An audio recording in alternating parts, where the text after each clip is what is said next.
I think that this meeting is very important. I think our delegates are, for our success in our county, we have to count on our delegates to help us through a lot of things. And we don't agree on everything all the time, but we know that we have good leadership. And I feel this is a time for all of us to hear what they're working on, as well as concerns that Rutherford County has. This is the first time you've ever been to one of my meetings. I always start off my meetings by telling you about overdose deaths that we had and suicides that we had in this county. Our numbers this month was 7 overdose deaths and 6 suicides. That number is down, which is good for us to be, something that we can look at. That number is down. However, our overdoses have increased a whole lot. We had a call last night, and the reason I'm telling y'all this because I want to commend our EMS. We had a call last night or the night before of an overdose, and we went to it, and it was 3 overdoses, and we revived all 3 of them. So that's kind of the things that we're dealing with right now. So I want to commend them on that, and thank you for giving me time on that. I want to introduce our delegates. We have Representative Mike Sparks, Representative Charlie Baum, State Senator Shane Reeves, State Senator Don White, and Representative Chairman Brian Terry. We're going to start this off. I have given some questions. Delegates, we need to keep them. We have several questions, so we need to keep our answers, if we can, between 5 and 10 minutes. I'm going to start off with question number 12. And the question to you delegates are, what bills are you working on and issues that will affect Rutherford County? And I'll start with Senator White.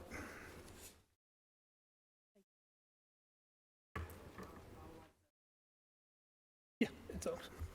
Thank you, Chairman. Thank you so much for having us here tonight. We always look forward to this meeting. There's always a lot of good information that comes out of here and a lot of good feedback that we can take to Nashville. So we appreciate your time allowing us to come and have this forum with you. Some of the main concerns, of course, is still COVID. I'm on the education committee, and no fault of any teacher, principal, or administrator, but we lost a year of education. With virtual learning, children need consistency. And when they were in school for 2 weeks and then they had to call school because there was an outbreak at a school, and then they were at virtual for 2 weeks, and then, the parents didn't know child care situations. Some kids were left at home. And so it was just a bad year for education. And of course, a lot of federal money is coming down. Anywhere from $4 to $5 billion is coming that has to be spent in a short amount of time. So I think on the Education Committee, we are definitely looking at ways to help the learning loss that has affected most of our students. And how are we going to get things back on track? And to put into place also, what if some pandemic happens again? This was very unexpected. I think Tennessee did a wonderful job handling it. But I think we also can look to see, some of the mistakes we made, some of the good things we did, and have a plan in action going forward if something, God forbid, ever happened like this again. Also was honored to chair the Unaccompanied Minors Study Committee this summer, and it looked at, of course, the children that were coming illegally into this state. We had a facility in Chattanooga that, of course, was shut down by DCS and lost their license, and there's been 3 workers there have been arrested. And so we looked at, what we can do as a state. Of course, they were federally, the money was coming through the feds, everything was going through the Office of Refugee Resettlement.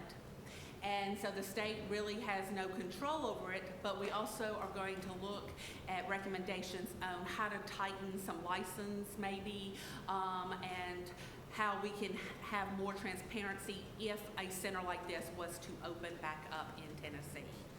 And Also, I know Representative Baum and Representative Sparks is on finance. We're going to look at, one of the big things we'll look at finance and in education is the BEP formula.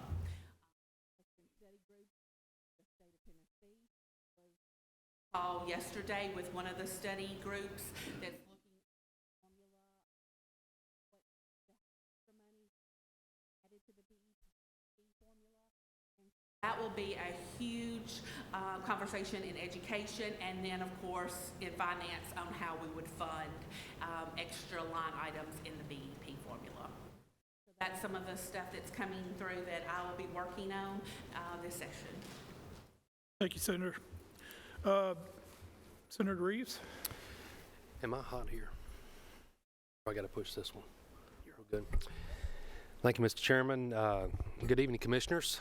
Good to be with you. I always appreciate the opportunity to get together and talk about state issues and county issues and to dialogue and try to work together to make this county as good as we can be. And I'm just honored to continue to be your state senator in Nashville. I sit on the Health Committee. I'm a second vice chair of Senate Health. I sit on the Commerce Committee, which is business and commerce and banking, insurance, and I sit on the Ag Committee, the three committees that I'm on. I had a pretty heavy load this last session in 2021. A number of those bills have kind of rolled over to 2022. I probably end up carrying about 35 bills. Obviously, the only thing we are constitutionally required to do is to pass a budget. And maybe my colleague here, Representative Baum, will talk about our budget, but the state is flush with money right now. It really is from last year's budget and from this year's budget as far as having additional funds. So a big part of what we're going to be doing this next year is really determining, how to approach that, what to do with those funds, how to be good stewards with the taxpayer dollars. We're very, very blessed to live in Tennessee and to have that situation, specifically in a state that lives and dies by sales tax, to think we're doing so well in the midst of COVID. As Senator White said, COVID is going to continue to be a big issue this next session, I suspect. There'll be a number of bills that'll be introduced. A couple of things that are really on my mind.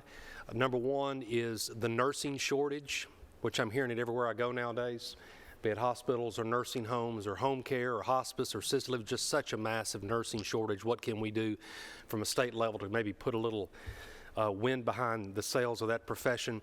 Monoclonal antibodies. I don't know if anybody in this room has had that, but there's such a massive shortage. I'm not totally sure from a legislative perspective what we can do. Spoke to Commissioner Piercy this morning about, efforts to try to get more of that into the state. Unfortunately, what's out there right now is not really, it's not having a lot of effect on the new Omicron variant, but there's some products that are. So again, legislatively, I don't know if that matters, but if we can get more of that to Rutherford County, it will make a difference. So that's on my mind. I've got a little bit of cleanup this last session from certificate of need bills and from pharmacy, from PBM bills I've got to do some work on.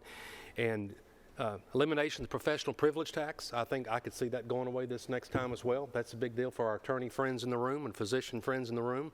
So that's a few of the big things that I'm going to be working on. But I suspect between the budget, the BEP situation, COVID, redistricting, appointing a new Supreme Court nominee, those things will be pretty all-consuming for us in Nashville. But again, it's good to be with you. Thank you. Chairman Terry. Thank you guys for having me.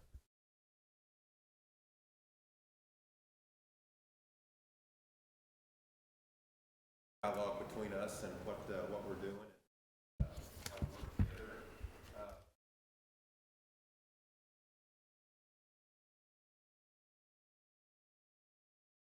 A lot of what I do is taking on.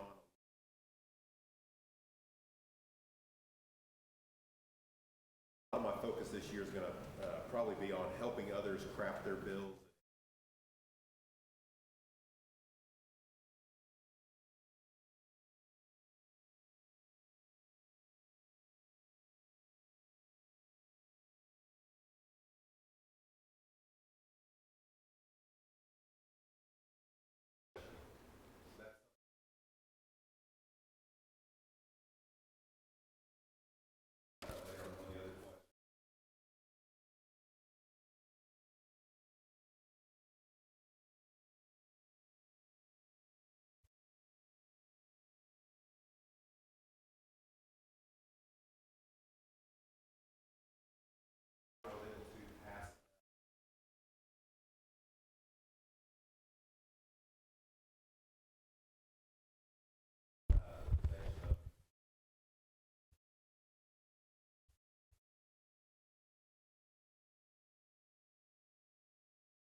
also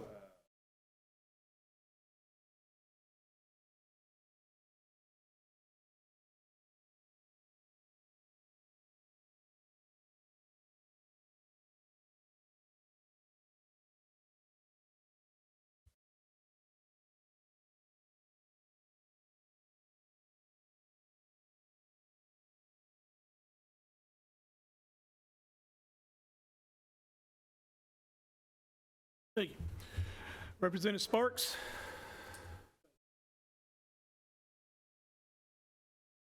Push this.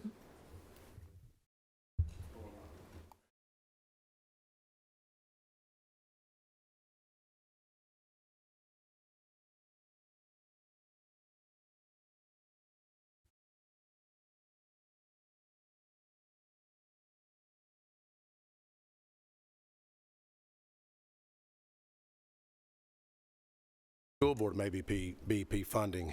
To me and my family, it's health care. You know, my mom's in a nursing home, $4,200 a month. I've got a sister in a nursing home, lost everything to her name from a bad fall. And so health care is probably the number one priority for me. I really appreciate the chairman's conviction and empathy for addiction and those suicides. I mean, I was with mental health and substance abuse in a meeting, and they were talking about the fentanyl, and I know Chairman Terry has talked about that very heavily the past couple of years in committee. And you know, so if it's that mother that lost her daughter that I had to drive her to the ER at Vanderbilt to identify her daughter who was dead, addiction's probably her main issue. You know, so there's so many areas. Rural broadband, I know Chairman Pettis Reed has been pushing for that for years. The PBMs, if you're an independent pharmacist, PBMs, a lot of people don't know what PBMs are. I say it's a racket, and if anybody wants to look into it, it is a racket. I mean, there's, and I know Senator Reeves is an expert on this. When you've got, I won't say if it's a monopoly, maybe it's an oligopoly, Senator, controlling the market, all that does is drive up health care cost and cost for my mother, for my sister. But the nursing shortage, I've seen it firsthand at the nursing home, and they do a good job at Tradition Smyrna. But my mom, I get her dressed at night, get her something to eat, and my mom said, well, I'm not getting ready until the nurse comes by with my medicine. And I'm thinking, okay, because it's dragging out, and I'm thinking maybe my mom's not got it together, and so I go and ask, and they said, oh, the nurse just walked out today. Dispensing the medicine, walked out of the nursing home. And that's a healthcare crisis for me and my family, you know. To see my sister lose everything and that insurance company wouldn't call me back until I got the media involved, it's very alarming. I think Tennessee's in great shape. I believe we're number one best managed state in the union, if I'm not mistaken. You know, we're in a good situation with our retirement fund. The turnover in law enforcement is a serious issue. I've been doing a few ride-alongs with THP and Murfreesboro, and I'd encourage y'all to do the same thing. Well, the county deputies. I'm seeing a lot of problems that I often think of what my dad would think about these problems. He was World War II. He'd be upset. You know, I see folks create controversy when there shouldn't be controversy. A lot of history right here where we're at, Mayor, and I appreciate y'all's effort and this commission's effort to honor the heritage of this county. And it's very diverse. It's very diverse in this county. I think y'all have done a great job, and folks hadn't come by here to see what y'all have done for this in this museum. I think it's awesome, and I think Commissioner McAdoo would echo that. One thing I think is going to be extremely serious for us is, for y'all and our state, is the turnover rate with our correctional officers and our law enforcement. You know, the state, one thing that we've all been pushing for is raises for our correctional officers. I had a mother call me the other day. Her son's in state custody. They're down 86 officers at one prison. They're afraid of worried about a prison riot. And I had somebody tell me the other day, I don't think it was Chief Deputy Lowry, I don't think he'd mind me saying this. He said, Mike, all that raise y'all giving the state guys, may lose people. The rural areas are going to lose folks because they're going to go to the state now. So it's another balloon effect that's going to affect them. It's a trickle down. So how do we solve these problems? You know, one thing I'll say, and the media doesn't tell you this, you know, I passed a bill this year making Amazing Grace the official state hymn. You might think, Amazing Grace, what does that matter? Well, it was written by a slave ship captain. That slave ship captain helped end slavery in Great Britain. Nobody knows this history. That's why history needs to be told. Folks want to create controversy with history. No, just put the truth out there. It'll stand on its own, you know. And there's so much history right here and in this county, and many of y'all know this history more than I do, and there's the good, the bad, the ugly. But one thing I want to tout about Amazing Grace, a black Democrat carried it for me, and I had lawmakers, Mayor Ketcher, and they thought, dude, this is brilliant how you put this together. You had an African-American Democrat. I didn't do that. The good Lord did that. I never even spoke to her. Her assistant asked her to carry it. Senator Akbari, and she's a sweetheart, isn't she, Mayor? She's a sweetheart, and y'all all know her. She's just sweet. Nothing controversial about it. But that's the history. But some people want to create false narratives and create a lot of controversy instead of working together. And when I see the turnover with teachers, the turnover with correctional officers, and the turnover with police and others, it's alarming, and we need to be working together to solve those problems. So thank you for your invite. Glad to be here. Representative Baum? Thank you all for having us. It's good to be back in the Rutherford County Courthouse. The courthouse looks great. I like the music that you can hear as you walk around the square. I was honored this last year in Nashville to serve as vice chair of the House Finance, Ways and Means Committee, and so I spent a majority of my time in budget hearings and in other committee meetings working on the budget. I'm pleased to report that we passed a conservative, responsible budget that includes no tax increases and adds no new debt. And if I had to give some evidence to support this, I would say refer you to U.S. News and World Report magazine. They periodically rank things. Maybe their most famous ranking is the ranking of colleges. A lot of high school students refer to that as they begin to make selections for where they want to go to college. U.S. News also ranks states along 6 or 8 different dimensions, and one of the dimensions is fiscal stability or fiscal responsibility. And for the last couple of years, we've been ranked number 1 in the country. And then the 2021 edition of the magazine just came out, and Tennessee was ranked number 3, still pretty high. We're pleased with that. Tennessee's not ranked that highly in some of the other categories. But let me tell you a little bit about our budget. We have received a lot of one-time money from the federal government. This is not recurring funding.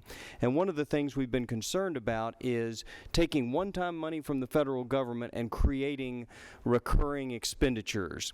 Of course, the obvious is what we're worried about. If the federal money stops after a year or two as the pandemic ends, or if it ends, and we have recurring expenditures, then how are we going to pay for those items? And so we tried to do some good with one-time expenditures, and I'll give you a couple of examples.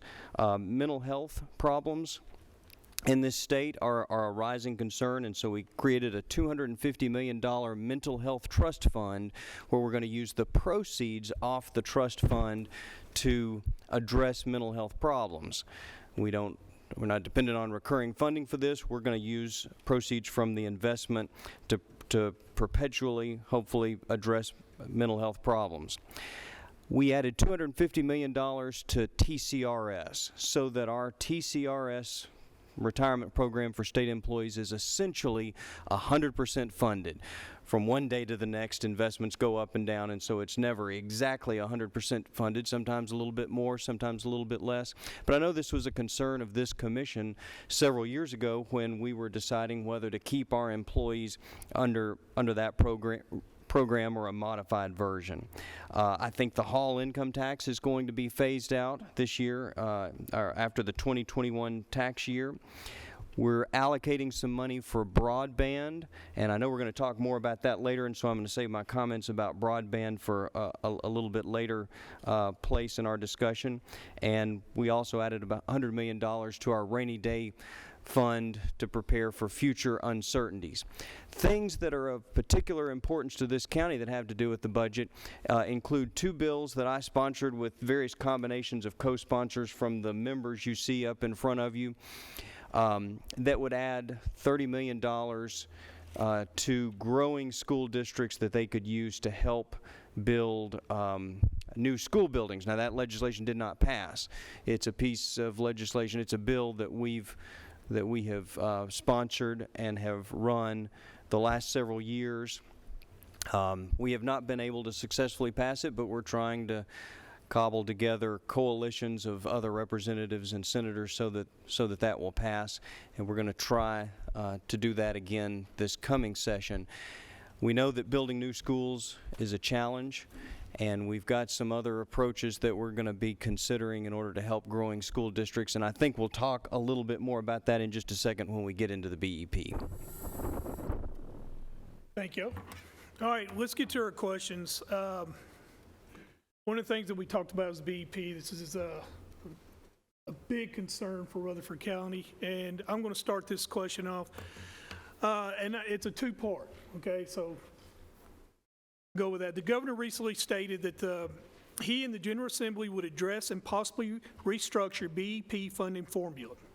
Are you willing to push hard for these reform changes for fast-growing districts like Rutherford County?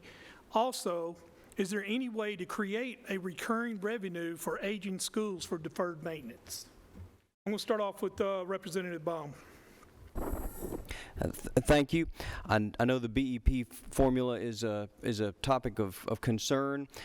The governor has set up a number of different committees to examine how a new funding formula could be developed. The new funding formula for education from the state would essentially be on a per student basis. The BEP formula that currently funds education is much more complicated. Money is allocated for lots of different reasons. You could get a manual on how the funding is allocated, and it's very, very complicated.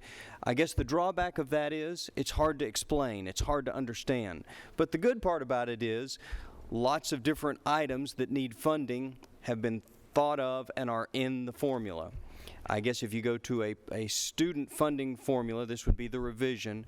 The advantage is it would be more straightforward, easier to understand, but it'd be funding on a per student basis, so all these other things that pop up that require funding might not have a separate part of the formula to draw down state funds.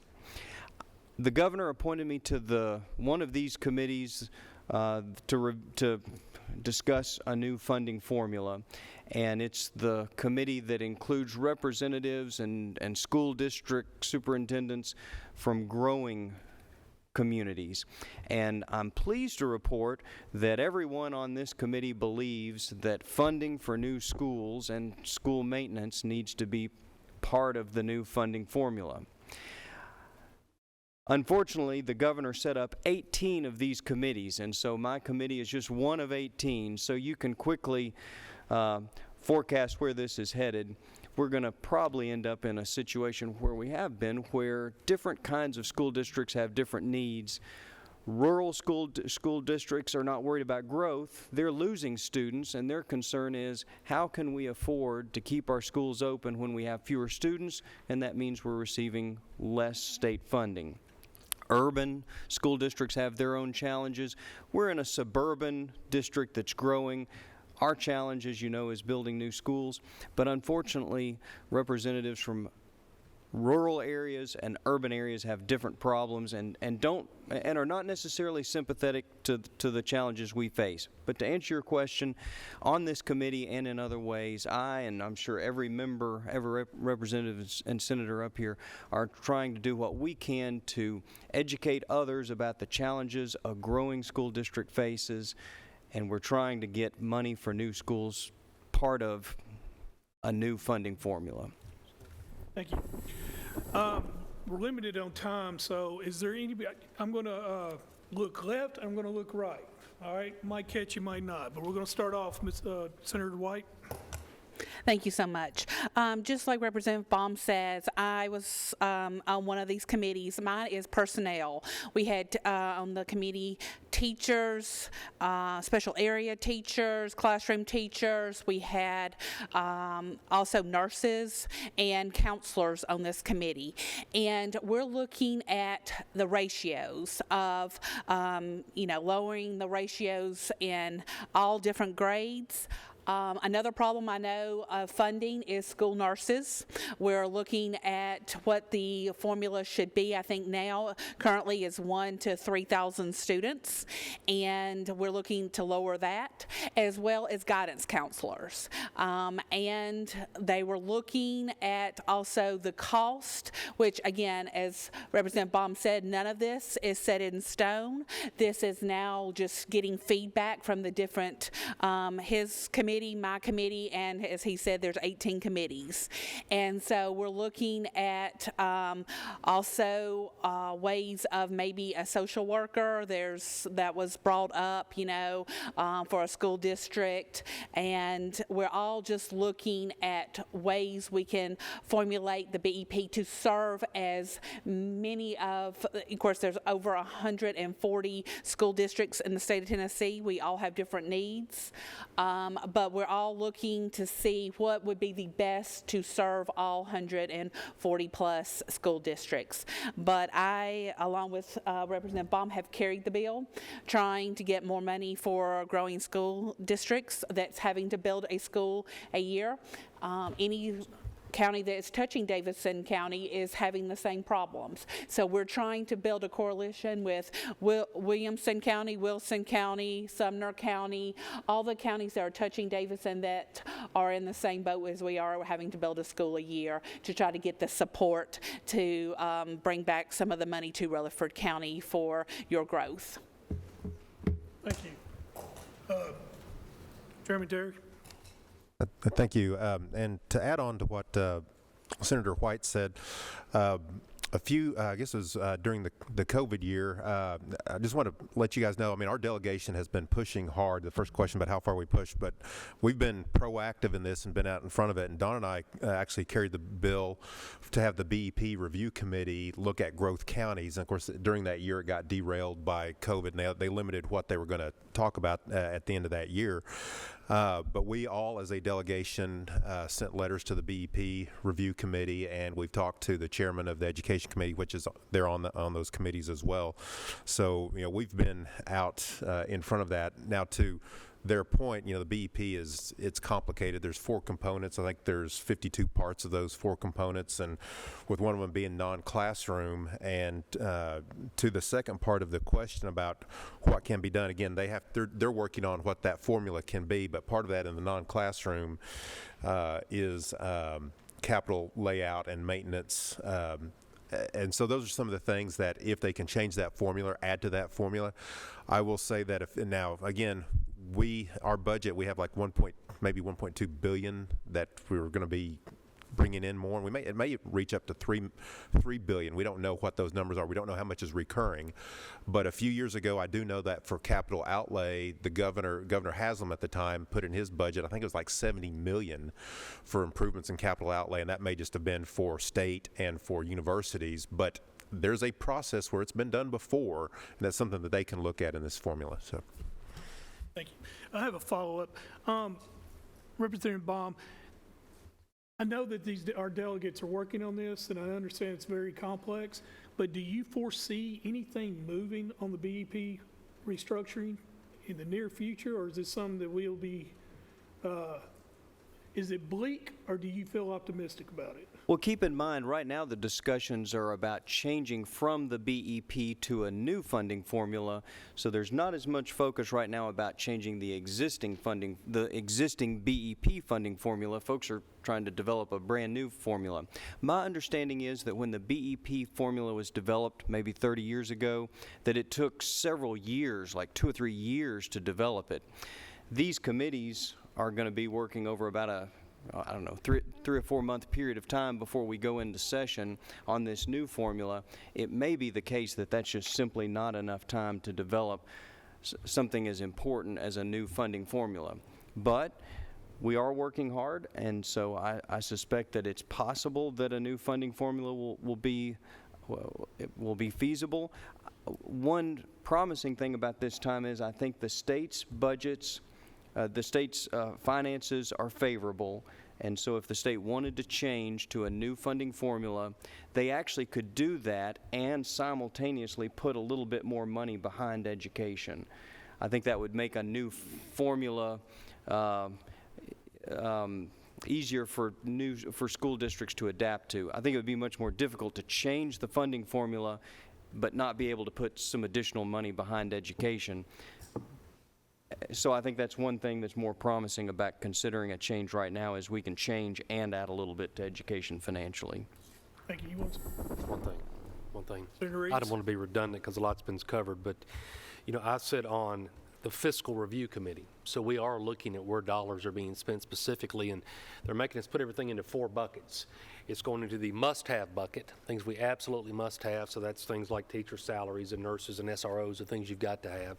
There's a should-have bucket, the things that they believe that we should have moving forward, and that's including things like students with disability, gifted students, English as a second language, and then you've got the nice-to-have bucket. And in the nice-to-have bucket, almost across the board, they've talked about fast-growing school districts, putting additional money behind fast-growing school districts, extra tutoring, et cetera. So I'm also encouraged, at least from our committee's perspective, that there is some momentum behind getting extra dollars for fast-growing school districts. And also, you know, I'd like to think the effort that Representative Baum and I took on last time with the County Powers Act has provided a little additional income, maybe $4 million for schools here in our county. So I feel like we're trying to do what we can. And you know, to me, in being here for 4 years, that was a major obstacle. And so my confidence is high. So, and as you know, our budget is 75% of our budget's education. So these questions are going to be focused on education for the next 4 or 5. I asked Commissioner Allen to come, and Commissioner Allen had a couple of questions, and Ms. Allen, go ahead and Commissioner, and ask your question. Thank you. Hold on, let me stop you real quick. I'd like Senator White to go with this, and Senator Sparks, you go next on it. Go ahead. Thank you. Based on the recent resolution that this commission sent to the state regarding the lack of local accountability for charter schools, do you believe any changes should be made to the law, and do you support legislation for the changes that we feel are needed? Should the county commission have any sort of budget approval or budget review of what potentially will be our 3rd public school system as a charter school? Senator White. Thank you. Commissioner, when the charter school came before the school board and they presented their application, the school board had some issues, I believe, with their application and denied it. They had a second time to come and redo their application and fix whatever concerns that the school board had. I'm not sure, you know, whether they fixed all the concerns or not. It was denied again. Therefore, they went to the state authorizer. When the state authorizer, I know, met here in this chamber, and they're going to decide on Friday to either vote to be the authorizer for the charter school wanting to come into Rutherford County area or not. Rutherford County, when they denied the application, forfeited their ability to have oversight. If the state authorizes, the state will have the oversight to that charter school. In 30 days, on Friday, if the commission, the Charter School Commission, votes the authorizer to votes to authorize them, they have 30 days to come to Rutherford County schools. If Rutherford County wants to take them back over and authorizes them, they have to meet with the party, and they have to come to an agreement within 30 days. The charter school and Rutherford County School will have to come both saying, okay, Rutherford County can authorize us. At that point, Rutherford County schools would have the ability to go in and see their records, would have the ability to go in and see their rolls, and would get an authorizer fee from that charter school. If an agreement in 30 days cannot be met, then the state will authorize it and be the authorizer, and Rutherford County will not have any say over their roles, or unless they're invited in by the charter school, really cannot go into that school. So it's really now up to the state authorizer, where they on Friday authorizes it, and then the 30-day time period where Rutherford County wants to come back and be their authorizer. Right, yeah. Representative Sparks? Yeah, thank you, Commissioner Allen, for the question. You know, I think there's a lot of unanswered questions with the charter school. I mean, we had one commissioner thought it was a religious school.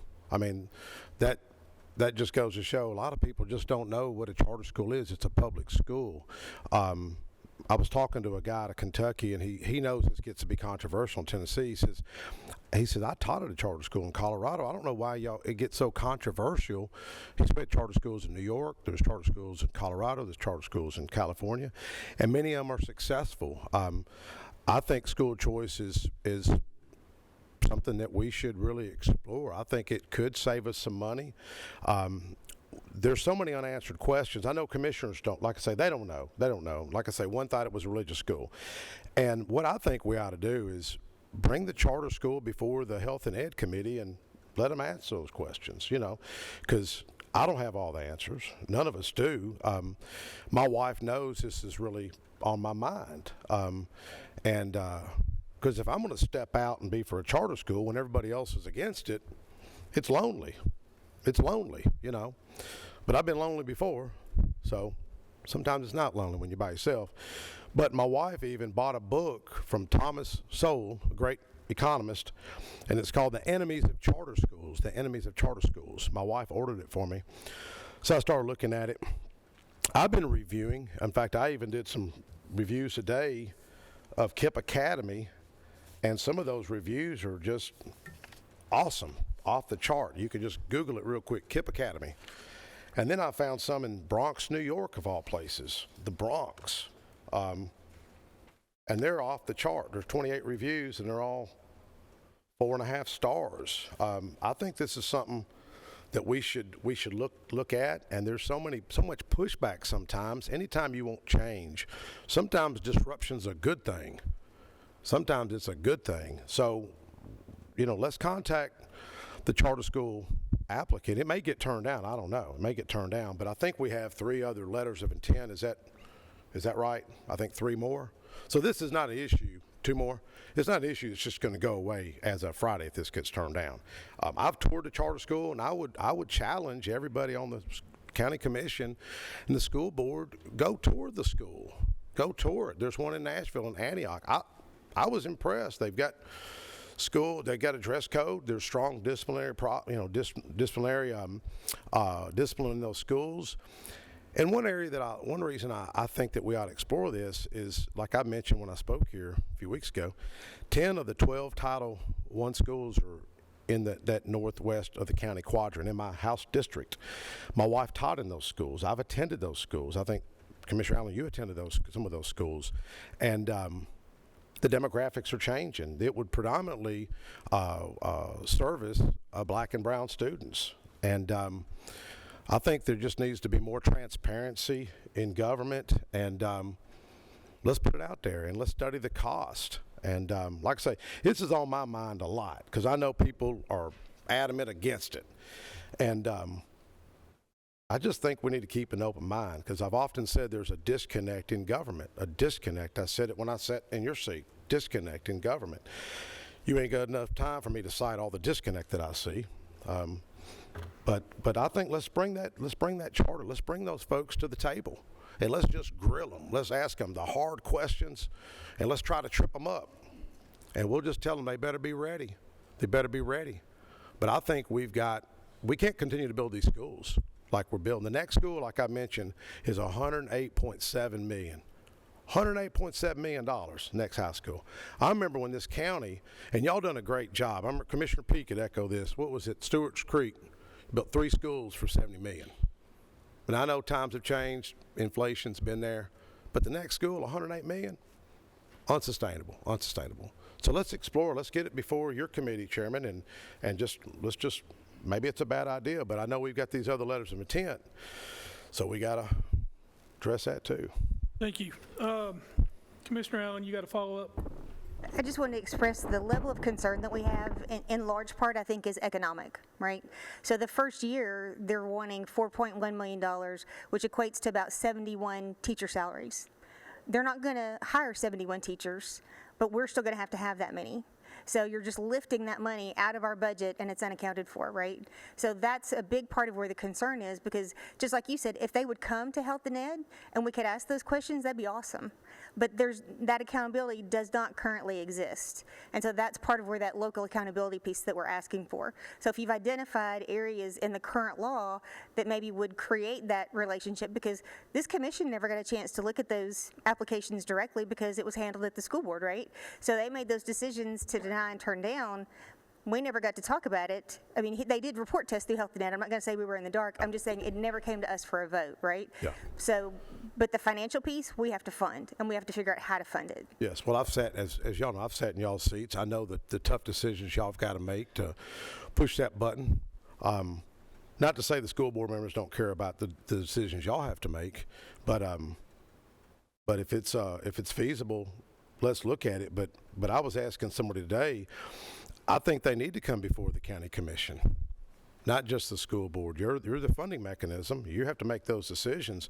And I would introduce legislation if this commission wanted us to introduce legislation where a charter school applicant needs to go before the county commission to where y'all can make those decisions. I'm gonna make a prediction. I think next couple of years, you're gonna be for a charter school, because the cost is unsustainable. We can't continue to build like we're building. The state's not building a lot of new buildings. A lot of folks are working from home. COVID, if there's one opportunity through all that chaos, is the online learning, is the online workforce that we're seeing, you know. So I don't know if maybe y'all can reach out to the charter people, or maybe the school superintendent can help you. Have them before your Health and Ed meeting. When you meet next. Thank you, Commissioner. Thank you. Commissioner, Senator Reeves touched on he and Charlie Bond helped us with the County Powers Act. And if you remember that, it was something that I had found in the law back in the 90s that kind of opened that up a little bit. And the reason I'm bringing that up is because I want to, there's something I found also that it was concepts y'all studied that I'm interested in. And I had talked with our school superintendent, and this is one of the questions that he had as well as me. The concept of regional school systems is not new to the state of Tennessee since they were studied back in the early 90s when the BEP was first created. Do you support to create a clear pathway for the creation of a multi-county regional school system for rural Tennessee counties and incentivize the creation of those fast-growing counties can get better support? You would like to answer that, Commissioner Baum? Representative Baum? I'm receptive to the idea. One of the ways it could save money is if you have several school districts that don't have a lot of students come together and merge, then you can eliminate some duplication. Maybe you just need one superintendent instead of a superintendent for each of the separate districts. If 3 merge together, you just need 1 instead of 3. So there could be some ways to save some money there. So I'm open to that idea. Senator Reeves? Yeah, I appreciate that. You know, I think about regionalism real often. I mean, when Tennessee was founded in 1796, we had 95 counties. If you look back on the original thinking, that was about the amount of time it took a horse to go from county to county. So they had 95 counties statewide. That's how the state was founded. I think if we were starting all over again today as a state, I'm not sure we'd have 95 counties. I think we'd try to build the state based on the regions of the state, what made the most sense. You look at the transportation situation we got going on in Middle Tennessee right now. If we had a regional approach, a real regional approach, it'd be a lot easier to fix. Imagine if we had a regional approach to our utilities, how we looked at water and how we looked at power. If we had a regional approach to education, I think that makes, what about a regional approach to economic development? So Rutherford's not fighting Williamson, it's fighting Wilson, it's fighting Davidson. We just had a regional approach to looking at a lot of different areas. And I think education is one we should absolutely consider. Well, let me follow up on that. One of the problems that we have with the BEP funding right now is the rural counties. Right. So we have had major block of the BEP because of rural counties. So would you probably say we would run into the same thing with this, with the rural counties? Unless they could be part of the region. You bring a Bedford or a Marshall and a Moore and a Lincoln, bring some of these rural counties as part of the larger solution. Maybe there's ways to work together on it. And you know, they've got totally different problems than we've got. I mean, they can't keep teachers. Bedford County's got significant English as second language issues down there. I just think a regional approach to education working together with more dollars might make some sense to at least think through it. I'd like to explore it. Good. I would like to call on Commissioner Stevens. Thank you, Mr. Chairman.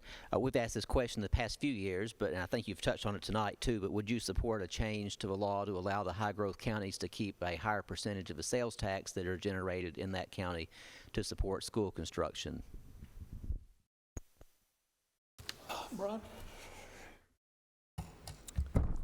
Thank you. I appreciate the question, and that's something that you know, as far as the sales tax, when we were debating the gas tax a few years ago, there's like, I think there's 1 cent that's not necessarily allocated, and part of what my argument on that was at the time was if you had that 1 cent off of sales tax off of vehicles or stuff at AutoZone, and then also if you took like 1 cent off of potentially tourism dollars, how many millions that would generate potentially for roads. And so I've thought through that process before, and so you know, if you have if your county meets certain metrics or something like that, whether fast-growing county as we are, maybe that ought to hit a trigger to where you can recoup above and beyond. So I would not be opposed to that. I mean, that's things that I've thought of before, and I know you've brought this up before, but we ought to have something, like I said, as a trigger or something when counties have certain issues. Ours are different than the rural counties, but if there's certain triggers, that I wouldn't be opposed to something like that. The bill that we've discussed several times up here that would allocate additional money to growing school districts, the latest version would allocate $30 million additional dollars to growing school districts. It would actually come from the sales tax. It would sort of be like you're proposing. The sales tax would go to the state, and then the state would reallocate a portion of it back to growing counties. So in a sense, the bill we've discussed would provide this extra money using the mechanism you're proposing.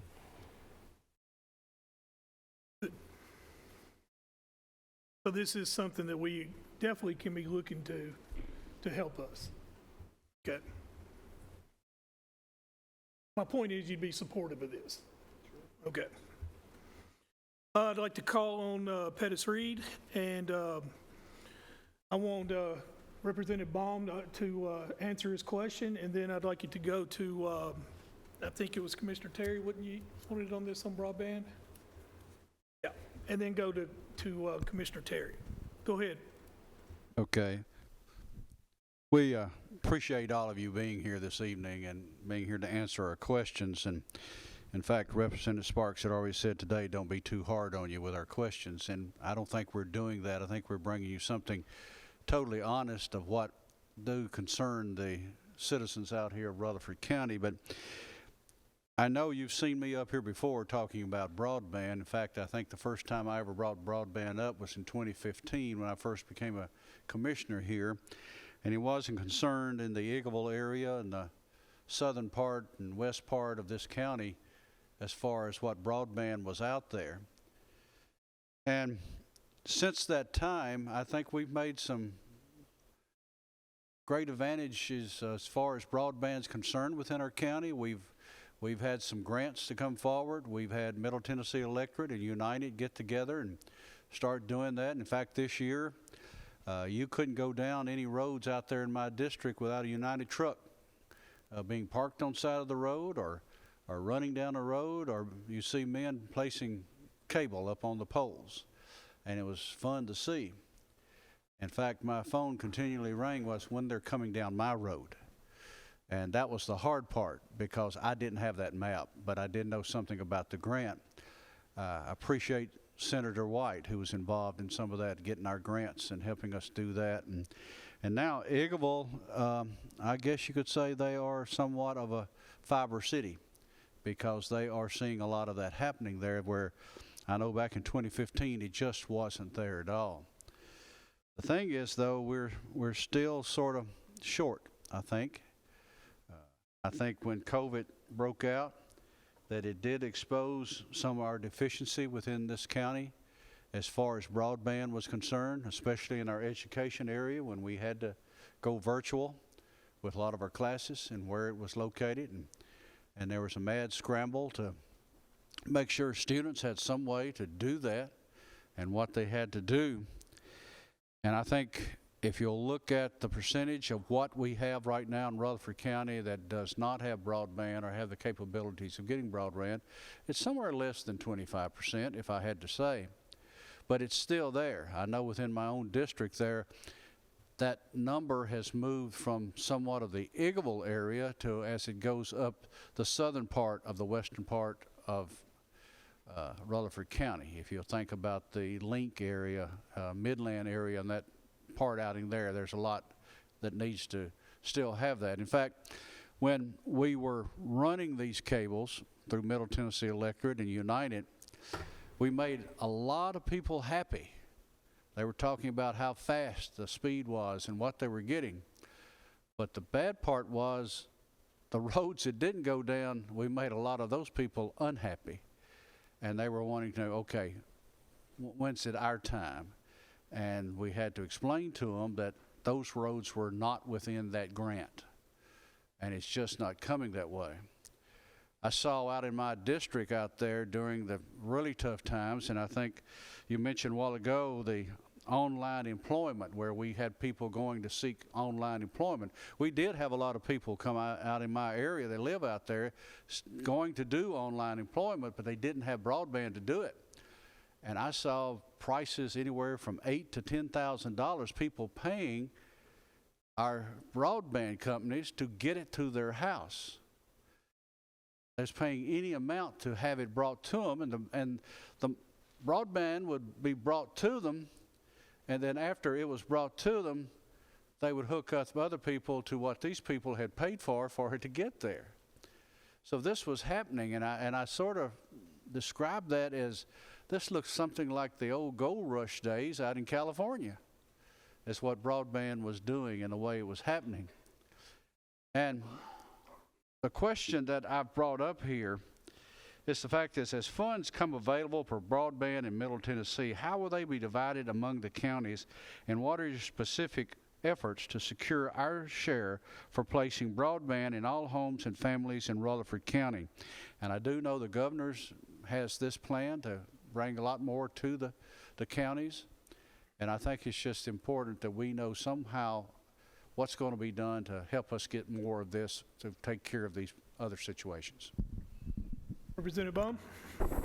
Thank you for that question. I think I've got two pieces of good news for you. One that pertains to the whole state, and then a second piece of good news that's for Rutherford County. The current budget allocates $100 million to increasing broadband access. We almost allocated twice that amount, but there was some concern that we wouldn't be able to spend it all in 1 year. There's a little bit of a labor shortage.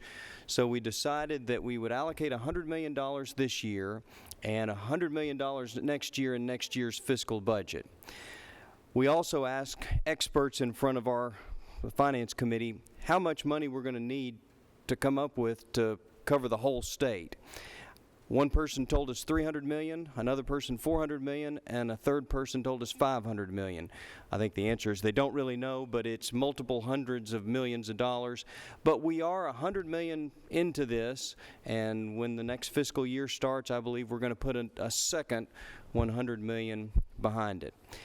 So I think that's good news. I think the governor's behind it, Senate and the House are as well. The second piece of information I have for you pertains specifically to Rutherford County. A couple of, I'm going to say a year or two ago, different stakeholders in and around the county applied for a grant through the USDA to provide broadband access to residents in Rutherford County that don't currently have it. It would be residents that are sort of in the north part of the county along the Weekly Lane area. If you go to the very north rim of the county, sort of almost northeast or east of Laverne, it's a very, very rural area. Those residents don't have broadband access. United Communications and others applied for a grant through the USDA. It was initially turned down. We were disappointed. Several of us wrote letters and contacted different folks to find out why the grant was turned down. Turns out, in sort of a rare turn of events, the grant was turned down for a technical reason that ended up being incorrect, and so after the USDA reviewed it a second time, they ended up deciding to fund it. It's called the Reconnect 2 grant. It's partly going to be, the work's going to be done by United Communications, again for the Weekly Lane area, that north part of Rutherford County. The work was supposed to begin at the end of 2021, and I'm not sure whether the work began or not. Hopefully it did. One of the people involved with this is someone you know. It's Jeff Davidson, and so if you still have his contact information, you might give him a call and ask for an update. I have asked him for an update periodically. He's been instrumental in getting this grant funding, actually getting it funded after the grant was actually turned down. So I think that is going to be very helpful for Rutherford County, although it seems like the way this works is it takes a while to get the work done. Pettis, you were talking about roads being impacted by the construction. It takes a while for the project to be completed, so if they started in late 2021, I suspect there's going to be a lag before the services are available, but hopefully we're on the way. Well, I just want to thank Chairman Reed for being an advocate. I can tell you the Speaker, Cameron Sexton, is a strong advocate for rural broadband, as well as Governor Bill Lee. You know, I've often heard Mayor Kitchen talk about the 3 Ps, the public-private partnerships. I think United Communication is a great example of folks working together. Middle Tennessee Electric already had the infrastructure. You know, there was a little pushback initially from competitors. Some people don't want competition. I think competition is a good thing. Whether it's school choice, brings down cost, improves efficiency.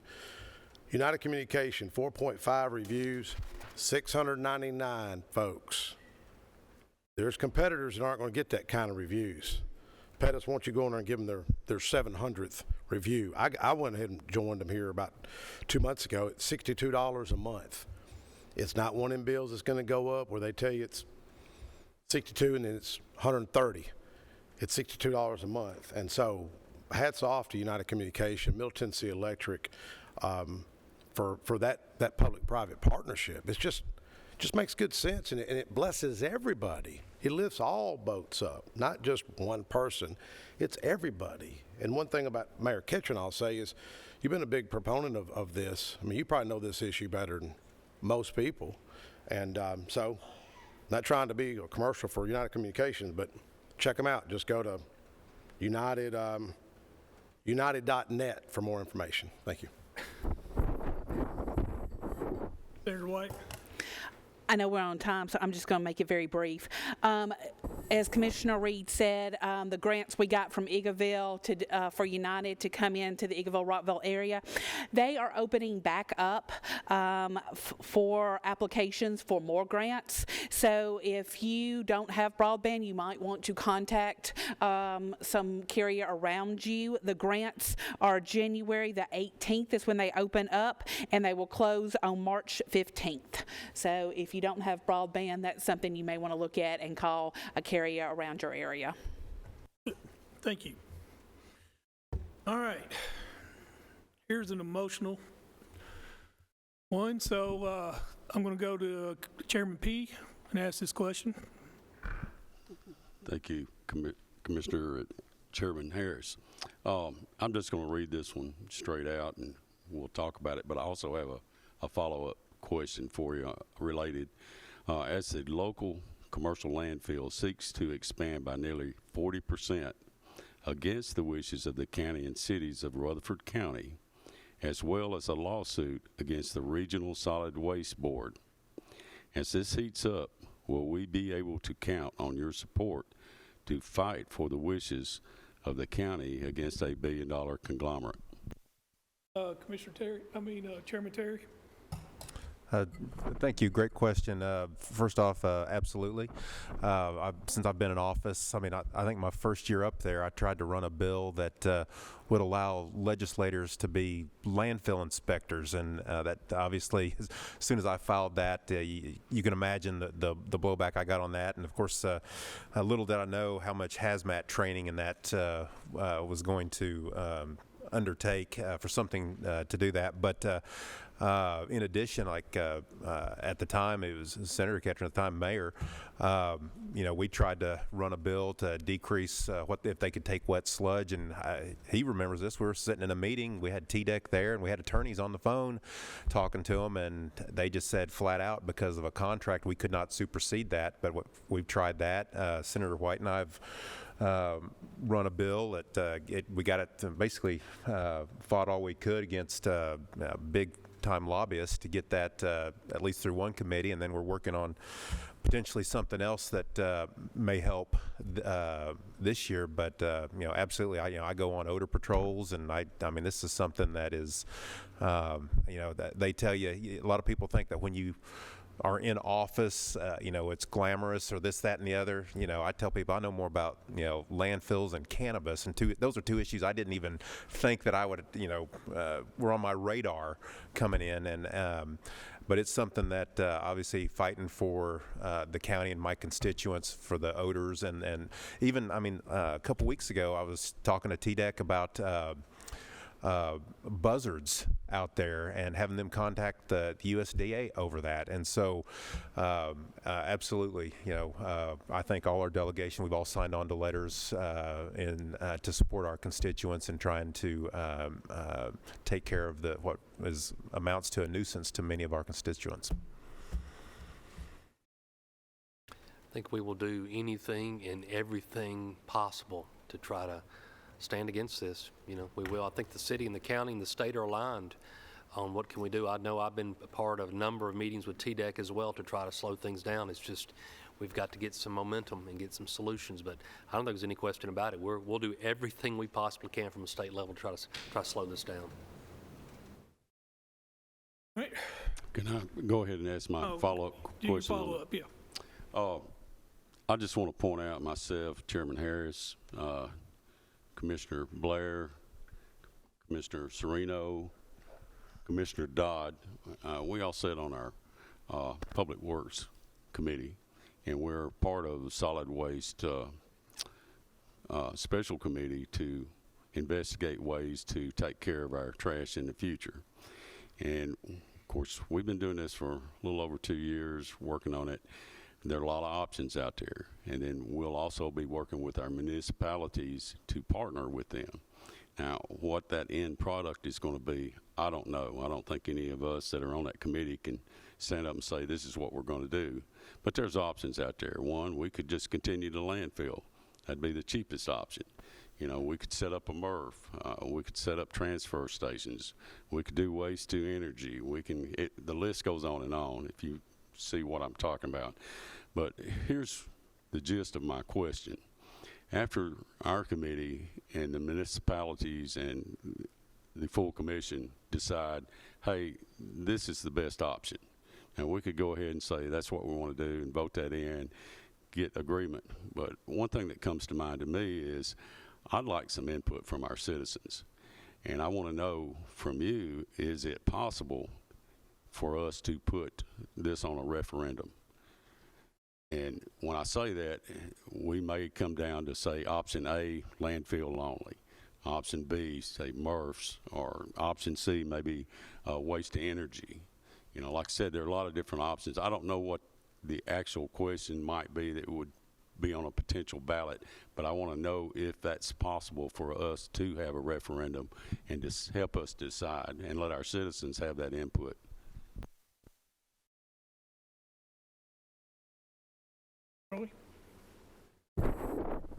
I don't know the answer to that. I'm not sure if we could have a referendum or not. We'll just have to find out.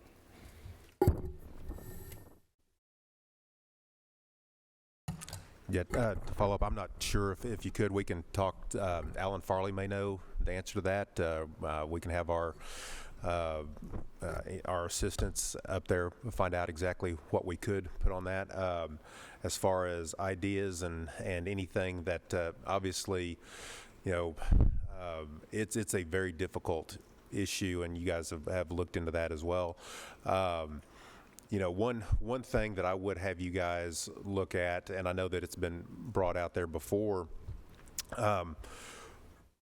you know, what if it's a Rutherford County only landfill? You know, it's 30%, I guess, of what's out there. 70% is coming from elsewhere. We need buy-in from those other counties or whoever's bringing in their waste on this, and if it's something regional, maybe at the Central Tennessee Board, you know, with their 10-year plan or whatever, get buy-in from these other counties that aren't part of that board but are still bringing waste to us. What are they going to do? You know, if we come through and the plan is for you know, recycling here, but you know, I've tried, you know, we can't necessarily stop what they're bringing in based off the contract. And one of the things that I looked at was, could we have the county mayor, and the city mayor potentially have to, whether it's wet sludge or something from within the different counties in Tennessee, could we prohibit that in some form or fashion? And one thing that was brought to my attention was, you know, we can't, one, because of that contract, but two, if we were able to limit that, there's nothing really that stops them from going to getting a contract with Birmingham or Louisville and bringing it in from out of state. And so we need buy-in from these other counties.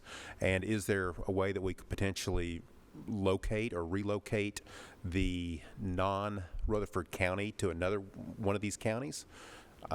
Possibly, yeah, I don't know, but you need the other county that'd be located in, if they're under the Jackson law, could they potentially, you know, accept it? I mean, there's some counties out there that needs funds for education and roads and infrastructure, you know, and we're in a potential possibility here where we may have billions in excess revenue, and we may have an opportunity to do that. And so that's something that I would encourage you guys and the Central Tennessee region, their 10-year plan, talk with, you know, Davidson County, these other counties, and see if we can't relocate potentially, you know, that 70% elsewhere. And if that's the case, you know, that gives us a little bit more time. We certainly don't need Rutherford County, the fastest growing county, you know, Murfreesboro being the #1 boom town in America, and having a landfill out there that, you know, has this odor and creates a nuisance. And so anything we can, you know, I'm on board. I appreciate that. And one thing I want to mention is, those of you that are on our committee, you realize how much time he's put on this. You know, you've hit the gist of most of the problems that we've been talking about, you know, especially the fact that there is an existing contracts out there that would prohibit us from being able to say, hey, nothing coming from outside the county if they've already got existing contracts. So that's, I think, makes it even more explicit on why I'm asking for the opportunity to have a referendum. Yep. Moving on. Mr. Johnson? Thank you, Mr. Chairman. I'd like to make two observations before I read my question. Okay. First of all, I'd like to thank you all for your time and efforts. And we're partners with y'all, and with the joint effort, we share the same vision that we want to make Rutherford County the best there is. And we thank you all for it. And secondly, I want to thank you, Charlie, for the update on the TCRS system. We have a lot of county retirees, and thank you for looking out for all of them, and we appreciate your effort. Okay. The question is, Rutherford County has been dealing with the growing problem of litter. With conflicting sections of our TCA about littering, a solution is unclear. Last year, this commission raised our litter fines. Senator Briggs and Representative Fajan will be introducing a bill to address this issue on a statewide basis. I understand you have not seen the bill, but would you support a bill as to addressing this growing problem?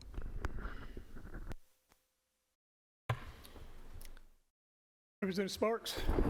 Yeah, I'll take it. I talked to Mayor Kitchen here recently about this issue. I've had a few constituents that's called me up, surprisingly, about it. You know, we've got Weekly Lane Convenience Center right down the road. In fact, I was over today, and the recycling area for plastic wasn't there. It was closed up just because the manpower. They're having a tough time getting drivers, getting employees, and I was asking one of the employees, I said, how does the public treat you out here with the frustration? You know, they're trying to recycle, and he's almost everybody's good. Is good to deal with, you know. And I appreciate the mayor's effort in trying to relocate that Weekly Lane Convenience Center that I brought up 16 years ago, sitting right there. It's just the wheels of government turn awfully slowly, but folks have got to continue to work together, and that's what I appreciate. You know, your sentiment about we are partners, you know, and where we're going with these with all these issues, because they're not going away. All this growth, man, it worries me. It worries me, not just now. It worries me for the next generation. Where's all this going to be down the road? But if that convenience center's closed, you know where they're going? They're going down Weekly Lane. They're going to dump down there by my in-laws' house, and I'm going to hear it from my mother-in-law, just like she complains about the broadband. I tell her to call him because it's her rep right here. But illegal dumping, I think you could put the cameras. Haven't y'all talked about that in Public Works where you've got the cameras up? You could spot some of that. I think that right there would cut back a lot of it. But if you go down Weekly Lane like I do, you'll see TVs sitting on the side of the road. You'll see mattresses over there by G Street near the country club we used to work at, Mayor. You'll see stuff piled up over there. And if that Weekly Lane Convenience Center or any other convenience center is closed down, people are going to find ways to go dump. It may be in Rockville. It may be in Ms. Buchanan's district. It may be in Walter Hill. But yeah, up in fines. Get them out there and make them pick up litter. Make them walk the streets and pick up litter like they done back in the day. That stopped people from illegally dumping. I'm for it. Good. Representative Terry? Thank you, and appreciate the question. And to your point, you know, we have not yet seen the bill language, and the sponsor last year, I spoke to him last night, and he was saying that I guess they'd sent that to TASSER, and they're supposed to be getting some recommendations from them. And as soon as they get that, if you want to contact me or my office and whatever recommendations they get, I'll be more than happy to get them to you and see what they've got out there. Mr. Johnson? I just had one other comment. Charlie, correct me if I'm wrong, but I'm thinking that the retirement system in the state of Tennessee is one of the most actuarially sound retirement systems in the nation. Am I correct?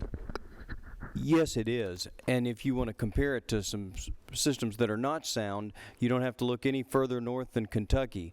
Their pension fund for their public employees is funded at about 35 or 40%. Same thing in Illinois. I think New Jersey is funded just slightly more than that. And if you want another example on top of that, the federal government's Social Security system has large future unfunded liabilities as well. So we're proud of our TCRS. We're proud that it's fully funded, and that's actually very rare. I'd like to call on Commissioner McAdoo. Thank you, Mr. Chairman. This question that I'm going to ask is not a strange question to any one of you. I ask it every year, and I have seen some progress, but Rutherford County is growing beyond the progress that we're getting from the state. Traffic ranks near the top of issues to address for Rutherford County. What are your ideas to help relieve the congestion due to accelerated growth?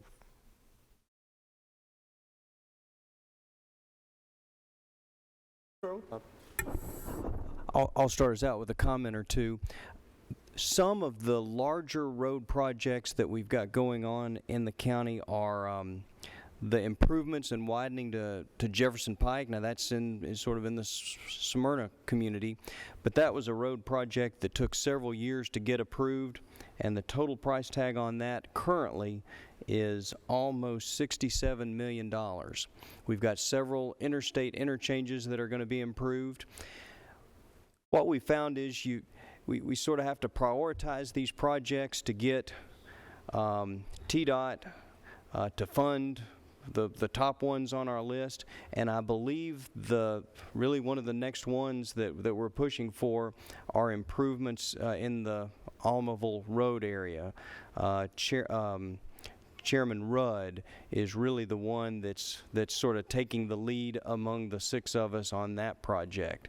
But the Jefferson Pike one was certainly a big one. A lot of money was allocated there, and I think the Almaval improvements will be really on the exact same magnitude. One comment. Senator Reeves? Yep, appreciate that. Now, the 1 million people are going to move into Middle Tennessee between now and 2035. A lot of them are going to live right here. So it's only going to continue to grow and grow and grow. I kind of come back to the comment. I know we're talking Rutherford County, but we just got to have a regional solution on this. A new resource that I've found in the last few months, it might have been around for a while, is called Middle Tennessee Connected. I actually brought it tonight.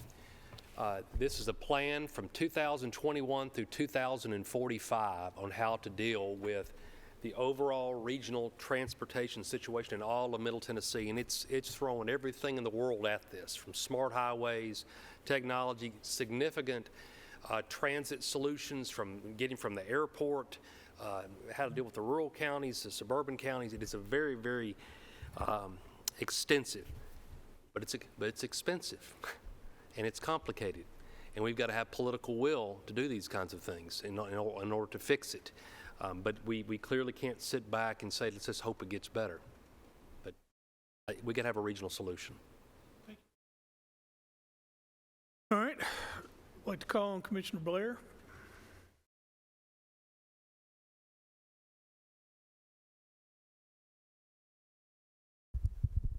Thank you, Mr. Chairman. I did a little homework this morning, and with your permission, I'm going to change this question up just a bit. Again, thank you for being with us this evening. Presently, 15% of the privilege tax from online betting goes to local governments, and the rest to a pretty healthy funded education lottery. I understand that the online betting privilege tax is expected to grow exponentially over the next several years. Would you support a law to change distribution of these funds to fast-growing counties for capital projects? And could this be an avenue that could actually make our building program sustainable? Go ahead, Charlie. I would be happy to support that, and I think you're right. The online betting proceeds, which is a relatively new stream of revenue, so we initially were budgeting based on projections without a lot of historical evidence. We're now getting more information on how much it's going to raise. 80% goes to education in general. Like you said, 15% goes to the general fund, which is then distributed to local governments on a per capita basis for local infrastructure projects, and the remaining 5% is used for programs to help individuals with gambling addictions and gambling disorders. But I think your idea is a good one, and I would be happy to support it. I would say this as well. I mean, they've just formed this sports betting council. I mean, it's brand new. It's Mary, Senator White, what's Mary's name? The Mary that's overseeing the sports bet council. She used to Secretary of State's office, Mary Thomas, Mary Beth. Right, it's a brand new council, and everything I'm hearing is they're collecting a whole lot more money than they'd anticipated. So I think it's a good idea, to be honest. Else want to touch on that? Pointing that out. All right. Well, now it gets to me.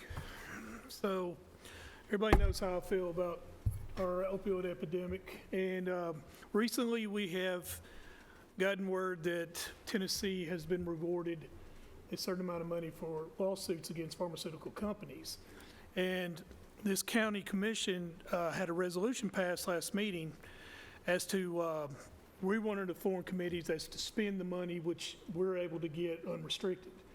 My question is, of the other remaining money, who oversees that and who distributes that money?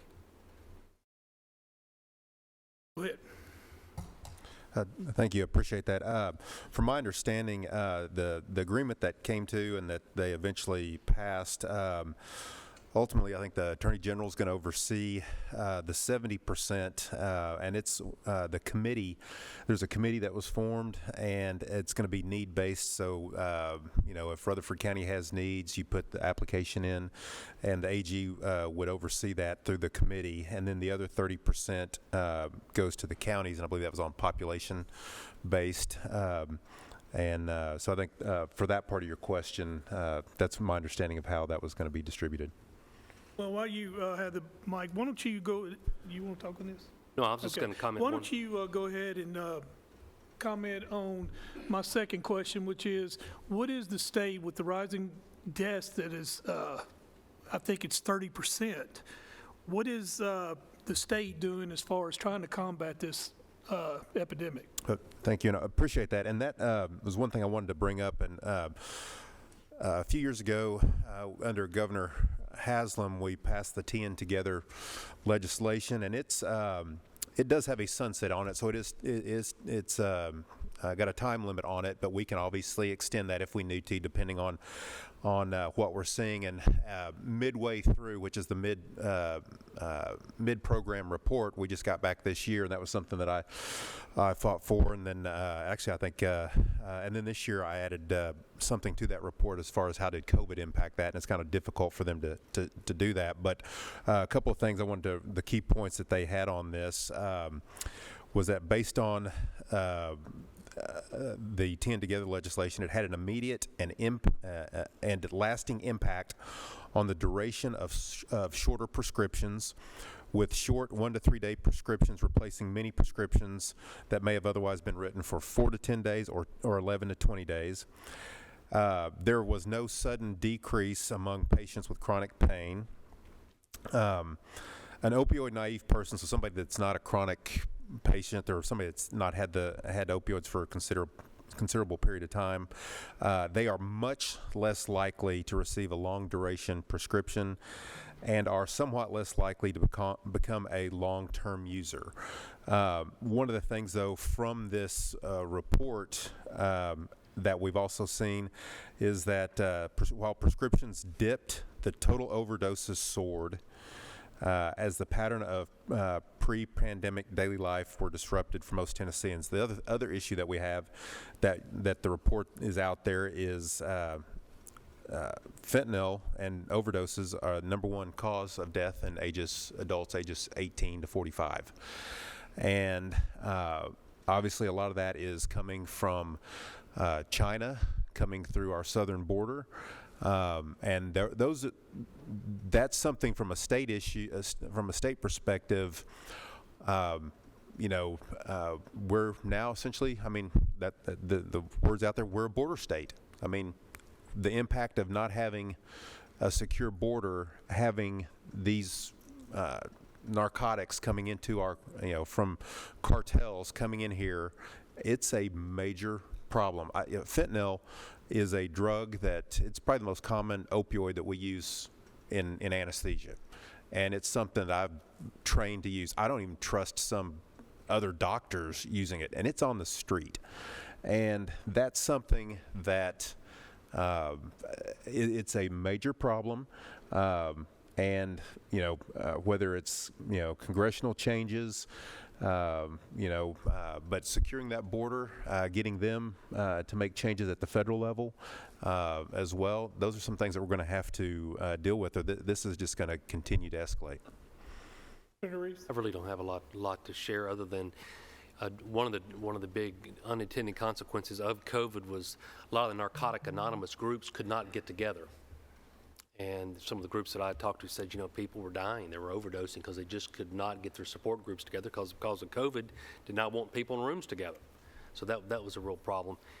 Senator Hale carried the the bill on our side as far as the distribution's concerned. So $600 million, Tennessee won the lawsuit, $600 million in July. It's going to be paid out over 18 years.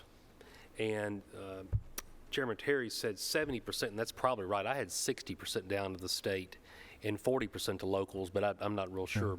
But either way, the percent going to the locals is based on number of cases and number of deaths. And he told me today, because I called him on the way over here, and he said the state portion of that is actually also designated for local use. You've just got to make the case for it. Get it? Wasn't too bad, was it? Well, one of the reasons that I'm so passionate on this, and you know, everybody thinks it's death and overdoses, you know, and I want you to touch on something. You know, you're talking about this thing has multi-tentacles. You know, incarceration, loss of labor, loss of property, loss of life, and human trafficking. And I think a lot of, you know, people don't know this, but Murfreesboro has a human trafficking problem. And of course, it's related with this. But, you know, one of the things me and Senator White agree on, and I've supported, is her, you know, her passion, like mine with opioid, is human trafficking. And how's that going? I know you had introduced some bills on that, and I wanted you to kind of touch on that. Last session, thank you so much for recognizing that fact. You know, right here in Murfreesboro, the Regal Inn, they have rescued 11 children. And I taught at Black Fox, and those kids would have been zoned to my school. And that hits home really quick, really fast for someone. And I know it's in a lot of Rutherford County schools that teachers are seeing what signs they believe. And so, of course, we've passed bills for teachers to have training on what human trafficking looks like. And, you know, this year I was honored to carry the bill that lifted the statutes of limitations for victims of human trafficking, because a lot of times victims know their person that's trafficking them. The you know, stereotype of them picking somebody up at a mall or on the side of the road, or, you know, a strange child or a strange victim. Yes, that still happens, but that's a very, very tiny percent. Most of the time, it's either, you know, a boyfriend to a young female or young male that says, you know, I'll love you, I'll take care of you, but you have to do this. Or a lot of times, like Chairman Harris says, it is the parents are selling the child into trafficking to pay for the drugs, to pay their drug dealer so, you know, they're not killed or harmed. They're selling their child. And so human trafficking is a huge, huge problem that we are having to address as a state, and that eventually it will get down to the county level. And I know y'all are aware of it because of Chairman Harris, and a lot of you have researched this, but it will be a problem that you will see the impact from years and years to come. Delegates, thank you. I appreciate it. You know, in our society, we're so, you know, watch Fox News and CNN and all these shows and get caught up in Washington, D.C., but most people don't understand that their lives are impacted by local politicians and state politicians, especially when you got a president who's sitting there saying that the state should be taking care of COVID instead of the federal government. Then we know how important it is for people in this room. I think that these meetings are not only helpful, but important and should happen every year. And we should have a relationship to where we're talking and to where we understand what's going on. I learned a lot tonight. I don't know about everybody else. I had learned some things, and I appreciate it. And I wish y'all the best, and I wish everything. If we could help y'all in any way, please let us know. Meeting adjourned.